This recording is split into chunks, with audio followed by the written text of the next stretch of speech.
Alright, so it's been quite a while since I uploaded anything to this channel. It's been 3 weeks. I think actually almost 4 weeks. Um, but, okay. So, it was final projects, all of that stuff, so I did not have that much time. Not to mention, it was the end of school, so I was, having fun with friends. Um, but La- I'm not sure if I mentioned this, but I actually have had a couple of friends and just classmates approach me for leading a club. So don't worry, this is relevant to this program. Um, so I had Kyle. He asked if I could help him lead the political discussions and New York policies. I think I'm just going to do the New York policies club. He asked if I could help lead that club. Um, my teachers, Mr. Grill and Dr. Ting, they asked if I could lead the robotics team, the Ex Nihilo robotics team next year. This is all for next year. Um, and then Alan and Neil asked me if I could help them lead, and if I could co-lead with them an economics club. Uh, so I will be co-founding an economics club with them next year. Which is pretty cool. And that's what this video is about. It's about the economics club, and one of the things that I thought would be fun is if I could create an economy simulator. This is the biggest project I've ever done, but God, God, I hope I can do it. It's going to be very difficult, but I'm hoping to do it since I have 3 months of summer to do so. And this is it right now. I barely even scratched the surface. All I've made is the basic game engine. I'm not even done with the game engine yet, but I've got some basic stuff. It's in Java, of course, because I love Java.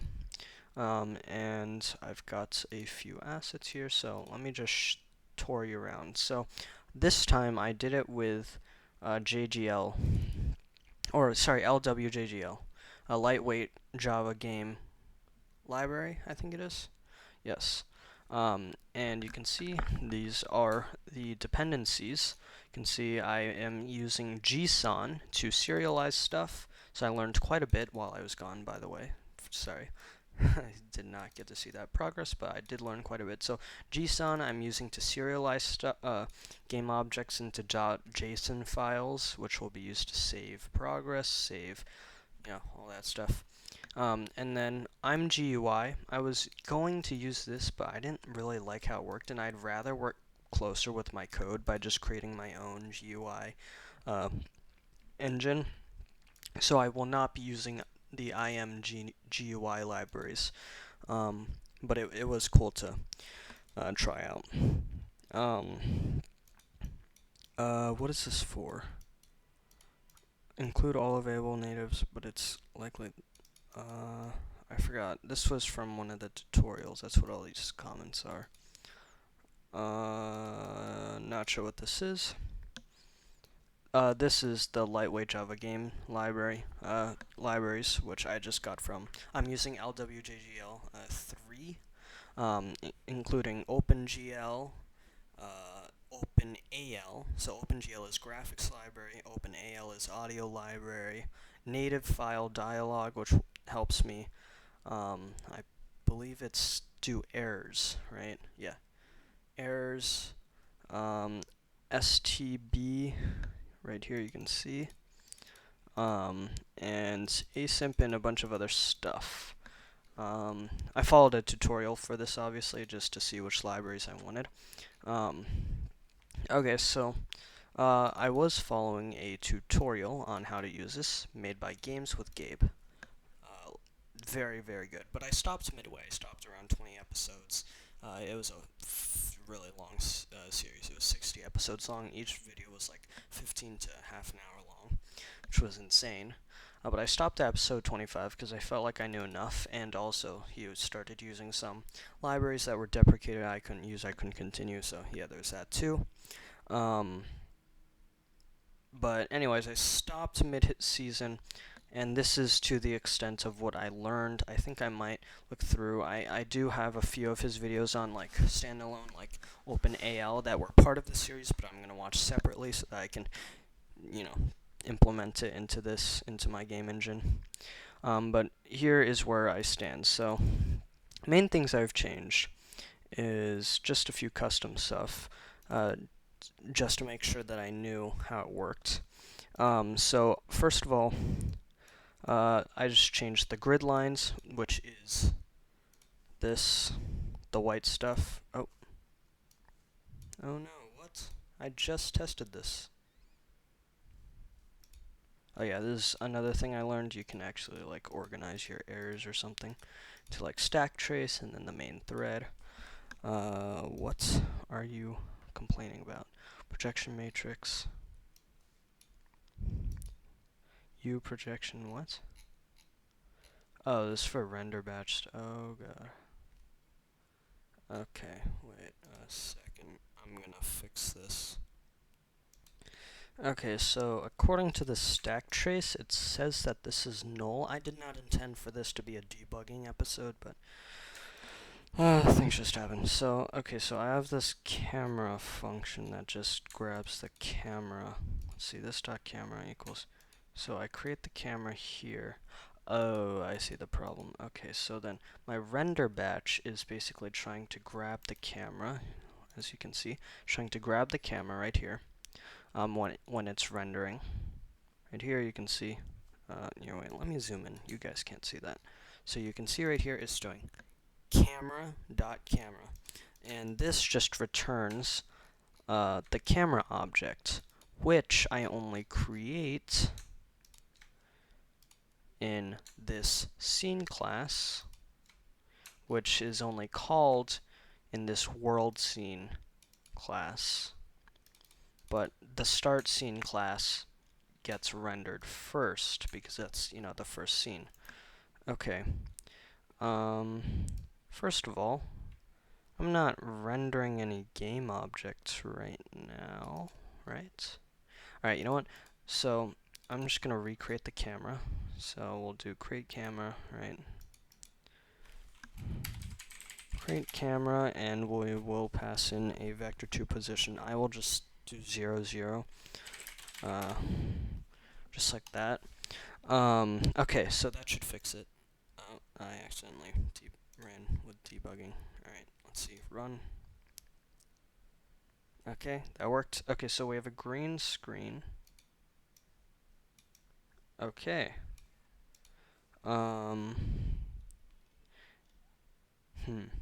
Sorry. So it also seems to have placed this, which I haven't even explained yet. Yeah, what is that? What? Oh, wait a minute. Oh, yeah, it's being saved in the level. That's what I was talking about with JSON and everything. Anyways, so... okay, so... what have I... let's get back to it. My apologies. So, what have I learned? So, what did I do? Well, I ran it. Let's see, I run it. This is what it is. It's gonna throw an error, of course, yeah, because it was looking for this level file. But anyways, so I run it, and this is what I learned. I was learning all those libraries I was talking about, OpenAL, OpenGL, that stuff, and the structure is modeled off of the Unity editor, and / game engine. You can see very similar terms: rigid body, sprite render, sprite sheets. No, not sprite sheets. Sprite render, rigid body, components, which would be like rigid bodies, prefabs, transforms, stuff like that, texture shaders. But yeah, so I learned how to do a few things. So I learned how to make shaders, somewhat. I still not 100% fully inversed in that knowledge, but I got it working, which that's all I really needed to do. I learned how to do some rendering stuff. As you can see, I was able to bug fix my rendering problem fairly quickly. Took me like a minute. And so this new structure, if you remember from my old projects, let's see if I can get one up. Let's take out Tank It. Right, this was the last big project I worked on. You can see not okay. So here's one thing: the textures. Right, these are all individual files, and what I did with this one is I put it all into a sprite sheet. I actually had done sprite sheets before, but I hated making them, and I couldn't figure out a very sophisticated system in order to actually pull and render each individual sprites from that sprite sheet. And then that's part of the structure thing. This asset pool, part of Games with Gabe's tutorial, his asset pool structure, I loved that, so I decided to run with it. Okay, so let's see, Tank It. So here's one of the structures. This is the structure I was talking about. So I have these entities. You can see I have an entity manager, and then I've got like everything being managed in this entity manager. So I did not do that with this. And essentially how it would work is, what just happened? Essentially how it would work was, let's just open paint.net, is you would have like an object, right? You would have, or a type, an entity type. This is entity, right? And then you would have like a different types of objects, right? This would be, I don't know, UI,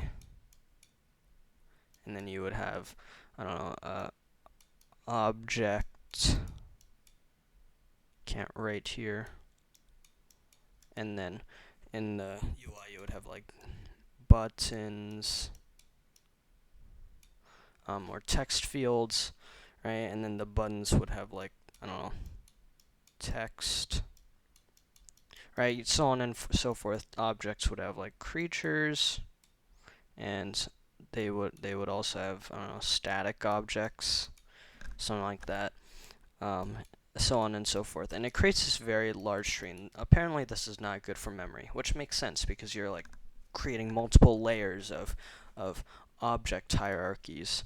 So instead what we do is we just create this one component class type, abstract class, which attaches onto the game object. So that's just two layers. It's just game object and components. And then you just have a bunch of different types of components.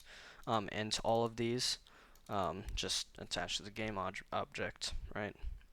And you can see the game object has a list of components right here. Okay, so what have I actually done? Well, let's run this. You can see this is the start screen. It's just green for now, but when I click it, it brings me to this.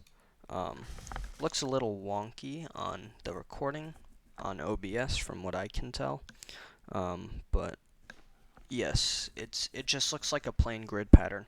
You can see I put in this white game object right here.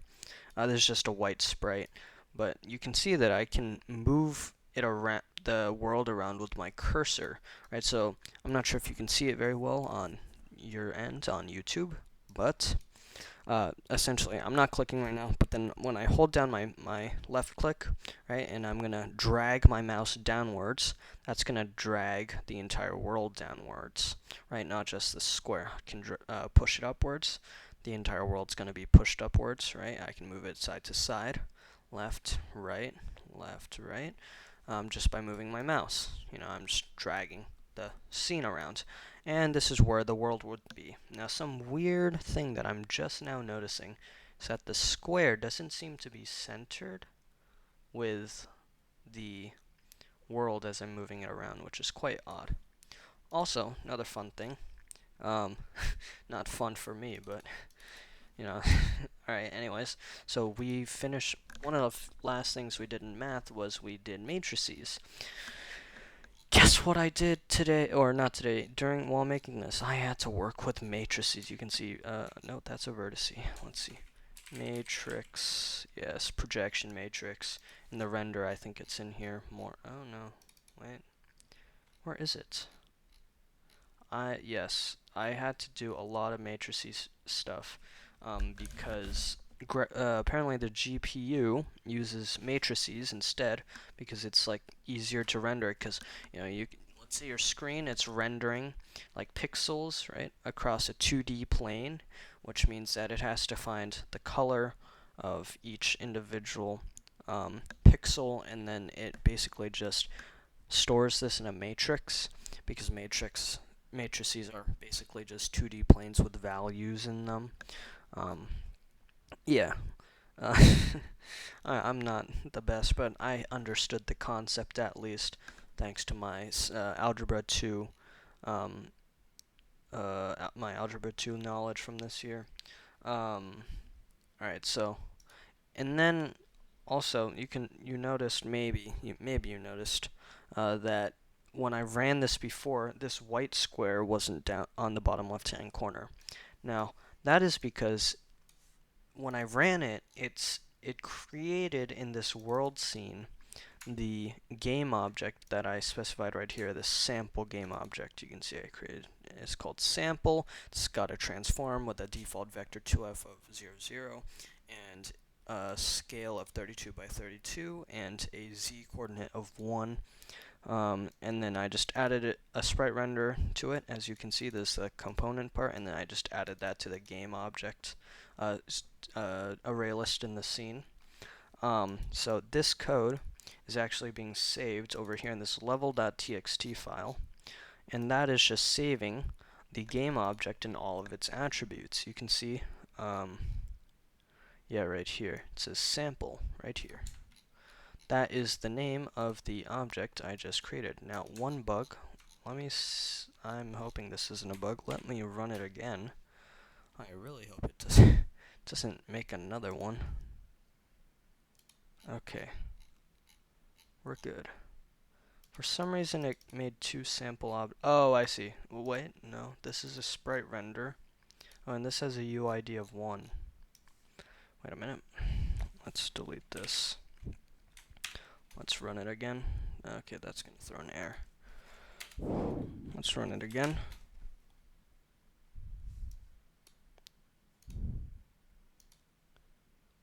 Let's see. Yeah, so it made that one object. Let's run it again. Let's see what happens.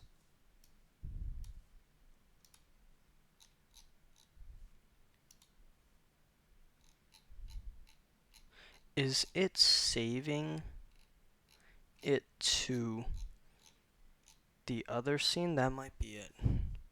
Sorry, this was not supposed to be a debugging episode. I always get caught up on videos like this when I'm, just rendering stuff. Sorry, debugging stuff. Anyways,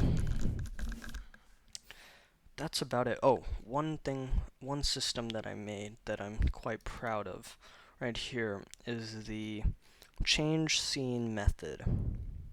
Right, so how would I do this before? Well, let's open up my Tankit project, and you can see we have a scene manager. Now I'm doing this directly in the window class, which, it's okay. But let's see, where the hell is the scene manager? Yeah, you can see I have my own class for this, which I'm not too fond of now. What just happened? Scene manager. There we go. And you can see I have this switch scene method. That's the equivalent of change scene. And what I do is I have a object here called current scene. It's set to null by default. And when I call switch scene, I pass in the scene object. And then what I do is I exit the current scene and I replace it with the scene I passed through. But this means that when I do switch scene, it has to either create a new instance of the scene or have an already stored version of the scene, right, in the game. So what I did to fix this is I changed it so that instead of passing in a scene object, it passes in a class. Right, it's going to pass in the class of the scene object. Well, it's not yet a scene object. So what do I mean by class? Well, it's not going to be the object itself. It's gonna be this. It's gonna be the file. Sorry, that's not the most accurate way to describe it, and it's kind of incorrect, but that's the easiest way to describe it. It's passing in the file. It's basically passing in like the file, yeah, the file, not the contents in it, not the object within the file, but the file itself. Sorry, it's not the most accurate thing and way to describe it, but that's how I'll put it. So it passes in the class, right? And this first if statement is just gonna check if the if this, let's read the description that I wrote up here. Change scenes according to the scene. So this is describing this method. Change scenes, changes, so this method, change scene, changes the scenes according to the scene class in the parameters. The class was used in order to allow the user to attempt to change the scenes without having to create the scene within the parameters of the method. What do I mean by that last part? Creating the scene within the parameters of the method. By that, I mean, so when I call change scene, that means I don't have to say like new scene. So you can see switch scene. Okay, you know what? This specific project is not the best example of it, but anyways, essentially with the previous system I used when I had a scene object, I'd have to pass in the object. That means that the object had to be already created, and therefore I had to have a version of it already stored, or it meant that I had to create the scene within the parameters, which I found kind of messy. And I figured, why not have one place to create all of the scenes, and just even better, let's just combine that with the change scene method. That way it's seamless, right? Okay, so how do you do this? Well, you pass in the class, as I said, and what I do is I say, first I need to check if I'm trying to change the scene from the same scene that I'm trying to change it to. Okay, let's see if I can phrase it better. So this first if statement, if the current scene does not equal to null, it's checking, okay, is the current scene, what is the current scene right now? And is it the same scene as the one that I'm trying to change to, right? And if it is, it's going to say cannot change to current scene. Otherwise, we're just going to work on changing the scene, in which case we say, alright, Boolean, does the scene exist? Is there already an instance of the scene? So what I do is I iterate through the scenes array right here, and I check with each iteration, is the current index the same class as the scene class that I passed in? If it is, then that means the scene already exists in some instance. It's not the current scene, but it exists, in which case I set that to the target scene, which I will later set the current scene to, and then I break the for loop. Otherwise, if the scene doesn't exist, that means if there is no version of the scene object anywhere in the runtime, then it's going to create it. So it's going to take the class type and it's going to create a new instance of it from those parameters, and it's going to set that to the target scene. It's going to add that to the scenes array list so that it'll catch it in this previous for loop, and then once all is said and done, whether I created it beforehand or I created it now, it's just going to set the current scene to the target scene. It's going to load it, call the load method. It's going to call the init method, and it's going to start it. That's how it works. And this is one of the coolest, this is one of the most creative things I've written in Java. So I know it's not crazy, but it's yeah, I think it's pretty cool because it's not conventional. It's not like crazy complicated or anything. It's just unconventional, and I was proud of it because it works very well. I tested it. You can see I changed scenes pretty well too. And it's very easy to change scenes on the code side. As you can see, when I go over to start scene, when I press my left click, all I have to do is do window.changeScene world_scene.class. Previously, when I had to pass in the object, I had to do like new world scene, and then I had to like type in parameters and all that stuff right here, and that sucked. right? Or if it already existed and I want to switch back to it, what I had to do was I had to like I had to like have this object stored in here, right? World scene, and then I had to store it, and then I had to pass it through right here, but then I had to set this somewhere. And it's like, okay, where am I creating it? Am I creating in the initialization, or am I creating it somewhere else? In which case I'd have to pass it into the parameters of this method, and it's just so much work. So it's like, right, what if there was a way to just pass in the type and have it deal with all of that on its own? And that's what this class is, worldscene.class. I think that's about it. Oh yeah, JSON. That's what this was.